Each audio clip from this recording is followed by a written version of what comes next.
Hi guys! Welcome to week 5 of e-learning and the first full week of May. I miss you guys terribly and I do not love e-learning and I can't wait until August when I get to see you all again and we can kind of get back to our normal. All right. Our artist today is someone that I really think you guys will like and I really think you'll have a fun time doing this project. His name is Kehinde Wiley.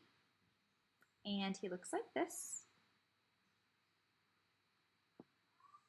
And he is an artist that focuses primarily on drawing portraits of people and then turning the background into something else, something more interesting, something different, maybe a pattern. For example, he did this picture or this portrait of Barack Obama, and then he turned the background into something different and something that was more exciting, like a pattern. He also created that portrait. And then I think I had one more to show you guys. And that one also. So you'll notice that he does a lot of nature in the backgrounds. We are not going to be doing nature in the background today, but we are going to be incorporating pattern and color and texture into the background of our pictures. And I want for us today to make a self-portrait, which we know is a picture of yourself. Moving forward with our steps, step number 1 says, draw self-portrait with pencil. So using my pencil, I'm going to draw my self-portrait and I'm going to start with the head shape. And you can choose to draw just like your shoulders up or your neck up, or you can choose to do the full body like we saw in the Barack Obama example. I'm going to do just maybe my head, my neck, and my shoulders. I don't know if you guys can hear Tibbert crying in the background, but he wants to go outside and he's crying at the door. So I'm sorry if you can hear him. All right, so there's my self-portrait with pencil.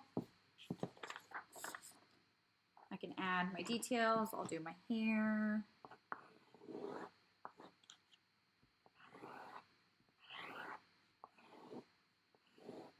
Ooh.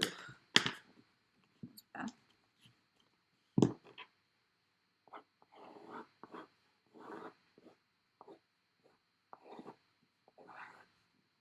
Okay, there I am.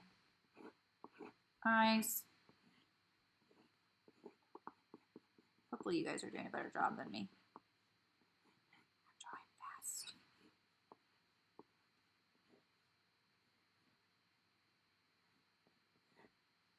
All right, that looks scary, but there I am.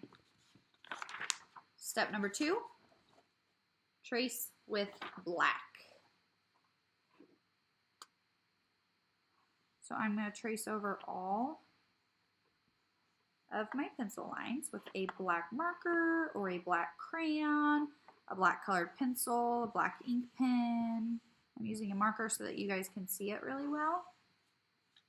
But when I color in today, I'm going to use crayon. You do not have to use crayon. You can use whatever you would like.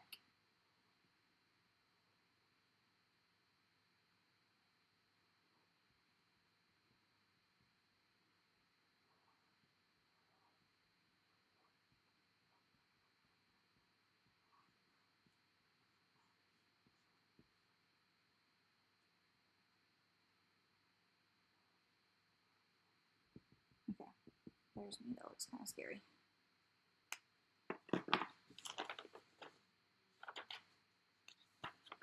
Add color. Like I said, I'm going to use crayons to color. You do not have to use crayons. You can use markers, colored pencils, whatever you have at home is fine. And I know that I have blue eyes, so I'll color in my eyes blue. I know that I have brown hair, so I'll use the brown to color in my hair.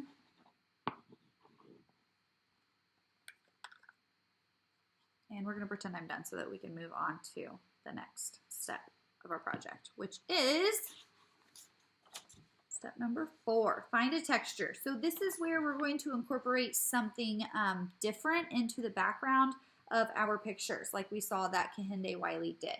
So I want for you guys to go on a little scavenger hunt around your house and find different textures that you could lay underneath your paper and color over top of, all right? So I already went ahead and did that, and I got a comb and a book that has kind of like a texture to the cover. You can hear it's kind of like, it's got cloth on it. So I know that this book has a texture.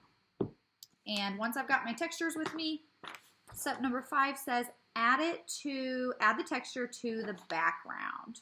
I do have a finished sample over here that I wanted to show you what will kind of happen.